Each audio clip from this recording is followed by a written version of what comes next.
അക്കാദമീസിന്റെ sure shot current അഫയേഴ്സിലേക്ക് ഏവർക്കും സ്വാഗതം. 38ാമത് Kerala science congress വേദി. 38ാമത് കേരള സയൻസ് കോൺഗ്രസിന്റെ വേദി കൊച്ചിയാണ്. കൊച്ചി. ഓഫ്ലൈൻ ക്ലാസുകൾ ഓൺലൈനിൽ ലഭ്യമാക്കുന്ന ഉന്നത വിദ്യാഭ്യാസ വകുപ്പിന്റെ പോർട്ടൽ.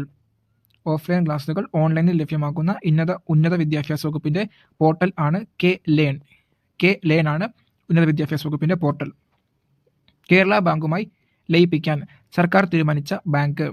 കേരള ബാങ്കുമായിട്ട് ലയിപ്പിക്കാൻ തീരുമാനിച്ച ബാങ്ക് കാർഷിക വികസന ബാങ്കാണ്. അപ്പോൾ കാർഷിക വികസന ബാങ്കാണ് കേരള ബാങ്കുമായി ലയിപ്പിക്കാൻ സർക്കാർ തീരുമാനിച്ചത്. ഭൗമസൂചിക പദവി ലഭിച്ച കേരളത്തിലെ ആദ്യ ആദിവാസി ഉൽപ്പന്നം. ഭൗമസൂചിക പദവി ലഭിച്ച ആദ്യ ഉൽപ്പന്നം കണ്ണാടിപ്പായാണ്. കേരളത്തിലെ ആദ്യത്തെ ഭൗമസൂചിക പദവി ലഭിച്ച കേരളത്തിലെ ആദ്യ ആദിവാസി ഉൽപ്പന്നമാണ് കണ്ണാടിപ്പായ. ആരോഗ്യ മേഖലയിൽ മികവ് പുലർത്തുന്ന തദ്ദേശ സ്വയംഭരണ സ്ഥാപനങ്ങൾക്ക് നൽകുന്ന ആർദ്രം കേരള പുരസ്കാരമാണ് നമ്മൾ നോക്കുന്നത്. ഇനി മികച്ച കോർപ്പറേഷൻ കിട്ടിയ തിരുവനന്തപുരത്തിനാണ്. മികച്ച കോർപ്പറേഷൻ തിരുവനന്തപുരം. മികച്ച ജില്ലാ പഞ്ചായത്ത് ഇടുക്കിയാണ്. ജില്ലാ പഞ്ചായത്ത് ഇടുക്കി. ഗ്രാമപഞ്ചായത്ത് വെള്ളിനേഴി പാലക്കാട്. ഗ്രാമപഞ്ചായത്ത് വെള്ളിനേഴി പാലക്കാട്. ബ്ലോക്ക് പഞ്ചായത്ത് പള്ളുരുത്തി എറണാകുളമാണ്. ബ്ലോക്ക് പഞ്ചായത്ത് പള്ളുരുത്തി എറണാകുളം. മുനിസിപ്പാലിറ്റി ഗുരുവായൂർ തൃശ്ശൂരാണ്. മുനിസിപ്പാലിറ്റി ഗുരുവായൂർ. അപ്പം ആർദ്രം കേരള പുരസ്കാരമാണ്. കോർപ്പറേഷൻ തിരുവനന്തപുരം, ജില്ലാ പഞ്ചായത്ത് ഇടുക്കി, ഗ്രാമപഞ്ചായത്ത് വെള്ളിനേഴി, ബ്ലോക്ക് പഞ്ചായത്ത് പള്ളുരുത്തി, മുനിസിപ്പാലിറ്റി ഗുരുവായൂർ. ദേശീയ അന്തർ സംസ്ഥാന ലോങ് ജമ്പിൽ സ്വർണം നേടിയ മലയാളി താരം. അന്തർ സംസ്ഥാന ലോങ് ജമ്പിൽ സ്വർണം നേടിയത് M. ശ്രീശങ്കർ. മുരളി ശ്രീശങ്കറിനാണ് അന്തർ സംസ്ഥാന ലോങ് ജമ്പിൽ സ്വർണം നേടിയത്. ട്രാൻസ്ജെൻഡർ വിദ്യാർത്ഥികൾക്കായി ഹോസ്റ്റൽ നിർമ്മിച്ച ആദ്യ സർവകലാശാല. ട്രാൻസ്ജെൻഡർ വിദ്യാർത്ഥികൾക്ക് ഹോസ്റ്റൽ നിർമ്മിച്ചത് MG യൂണിവേഴ്സിറ്റിയാണ്. 2025 ഡ്യൂറന്റ് കപ്പ് ഫുട്ബോൾ കിരീടം സ്വന്തമാക്കിയത് 25ലെ ഡ്യൂറന്റ് കപ്പ് ഫുട്ബോൾ കിരീടം സ്വന്തമാക്കിയത് നോർത്ത് ഈസ്റ്റ് യുണൈറ്റഡ് FC ആണ്. North east United FC. പ്രഥമ ഖേലോ ഇന്ത്യ വാട്ടർ ഗെയിംസിന്റെ വേദി. ഖേലോ ഇന്ത്യ വാട്ടർ ഗെയിംസിന്റെ വേദി ശ്രീനഗർ. കേരള സർക്കാർ പുതിയതായി രൂപീകരിച്ച വയോജന കമ്മീഷൻ അധ്യക്ഷൻ. വയോജന കമ്മീഷന്റെ അധ്യക്ഷനാണ് K. സോമപ്രസാദ് ആണ്. വയോജന കമ്മീഷന്റെ അധ്യക്ഷൻ K. സോമപ്രസാദ്. പ്രസാദ് ഭാരതി ആരംഭിച്ച പുതിയ OTT പ്ലാറ്റ്ഫോമാണ്. പ്രസാദ് ഭാരതി ആരംഭിച്ച പുതിയ OTT platform waves. 2025 diamond league javelin throw മത്സരത്തിൽ വെള്ളി നേടിയ താരമാണ്. ജാവലിൻ ത്രോ ഡയമണ്ട് മത്സരമാണ്. ഡയമണ്ട് ലീഗ് ജാവലിൻ ത്രോയിലാണ് നീരജ് ചോപ്രയ്ക്കാണ് വെള്ളി ലഭിച്ചത്. മൈക്രോസോഫ്റ്റ് പുതുതായി വികസിപ്പിച്ച കാലാവസ്ഥാ പ്രവചന AI ആണ്. കാലാവസ്ഥാ പ്രവചന AI മൈക്രോസോഫ്റ്റിന്റെ കാലാവസ്ഥാ പ്രവചന AI ആണ് അറോറ. ഇന്ത്യയിൽ സ്ത്രീകൾക്ക് ഏറ്റവും സുരക്ഷിത നഗരമായി തിരഞ്ഞെടുത്തത് സ്ത്രീകൾക്ക് മുംബൈയാണ്. തദ്ദേശീയമായി രാജ്യത്തെ ആദ്യ 32 ബിറ്റ് മൈക്രോ പ്രൊസസ്സർ. തദ്ദേശീയമായി നിർമ്മിച്ച രാജ്യത്തെ ആദ്യ 32 ബിറ്റ് മൈക്രോ പ്രൊസസ്സറാണ് വിക്രം 32. വിക്രം 32 ആണ് ആദ്യത്തേത്.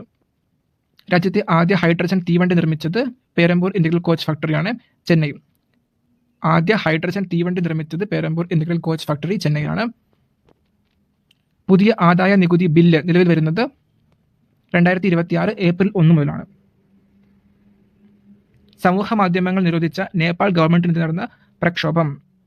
സമൂഹ മാധ്യമങ്ങൾ നിരോധിച്ച നേപ്പാൾ ഗവൺമെന്റിന് നേരെ നടന്ന പ്രക്ഷോഭമാണ് ജൻസി വിപ്ലവം എന്നറിയപ്പെടുന്നത്. ജൻസി പ്രക്ഷോഭം എന്നൊക്കെയാണ് പറയപ്പെടുന്നത്. രാജ്യത്ത് ആദ്യമായി സ്വന്തം വിദ്യാഭ്യാസ നയം രൂപീകരിച്ച സംസ്ഥാനം, അതായത് സ്വന്തമായിട്ട് വിദ്യാഭ്യാസ നയം രൂപീകരിച്ച സംസ്ഥാനം തമിഴ്നാട്.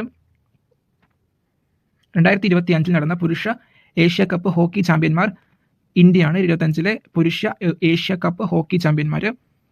രണ്ടാമത്തെ കേരള ക്രിക്കറ്റ് ലീഗ് നേടിയത് കൊച്ചിൻ ബ്ലൂ ടൈഗേഴ്സ് ആണ്. രണ്ടാമത് കേരള ക്രിക്കറ്റ് ലീഗ് കിരീടം നേടിയത് കൊച്ചി ബ്ലൂ ടൈഗേഴ്സ്. 2025 ദേശീയ ആയുഷ് മിഷൻ ഉച്ചകോടിയുടെ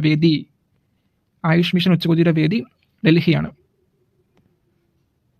കേന്ദ്ര വിദ്യാഭ്യാസ മന്ത്രാലയം പുറത്തുവിട്ട unified district information systems for education plus റാങ്കിങ്ങിൽ മുന്നിലുള്ള സംസ്ഥാനം അത് കേരളമാണ്. കൊള്ളപ്പലിശക്കാരെ കണ്ടെത്താൻ സംസ്ഥാന തലത്തിൽ പോലീസ് നടത്തിയ പരിശോധന ഓപ്പറേഷൻ ഷൈലോക്ക്. വായു നിലവാരം മെച്ചപ്പെടുത്തുന്നതിനു കേന്ദ്ര പരിസ്ഥിതി മന്ത്രാലയം നൽകുന്ന സ്വച്ഛ് വായു സർവേക്ഷൺ പുരസ്കാരം നേടിയത് ഇൻഡോർ ആണ്, മധ്യപ്രദേശ്. ലോകത്തിലെ രണ്ടാമത്തെ ഏറ്റവും വലിയ മത്സ്യ ഉൽപാദന രാജ്യം. ലോകത്തിലെ ഏറ്റവും വലിയ രണ്ടാമത്തെ മത്സ്യ ഉൽപാദക രാജ്യം അത് ഇന്ത്യയാണ്.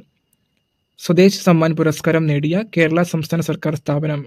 സ്വദേശ് സമ്മാൻ പുരസ്കാരം നേടിയത് KSFE-ക്കാണ്.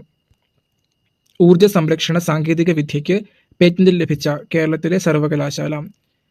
പേറ്റന്റ് ലഭിച്ച സർവകലാശാലയാണ് ഊർജ്ജ സംരക്ഷണ സാങ്കേതിക വിദ്യയ്ക്കാണ്.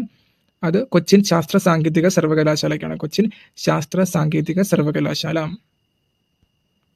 ജനങ്ങളെയും ഭരണത്തെയും കണക്ട് ചെയ്യാനുള്ള കേരള സർക്കാർ പദ്ധതി സിറ്റിസൺ കണക്ട് സെന്റർ ആണ്. ജനങ്ങളെയും ഭരണത്തെയും കണക്ട് ചെയ്യാനുള്ള കേരള സർക്കാരിന്റെ പദ്ധതിയാണ് സിറ്റിസൺ കണക്ട് സെന്റർ. നേപ്പാളിലെ ആദ്യ വനിതാ പ്രധാനമന്ത്രി സുശീല ഖാർഗെയാണ് നേപ്പാളിലെ ആദ്യ വനിതാ പ്രധാനമന്ത്രി.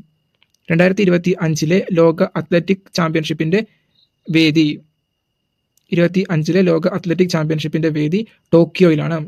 Japan Tokyo. ബംഗളൂരുവിലെ ഏതു പ്രദേശമാണ് അടുത്തിടെ ജൈവ വൈവിധ്യ പൈതൃക സ്ഥലമായി പ്രഖ്യാപിച്ചത്? അടുത്തിടെ ജൈവ വൈവിധ്യ പൈതൃക സ്ഥലമായി പ്രഖ്യാപിച്ച ബംഗളൂരുവിലെ പ്രദേശം അത് കണ്ടോൺമെന്റ് റെയിൽവേ കോളനിയാണ്. Cantonment railway colony. മിസോറാമിലെ ആദ്യത്തെ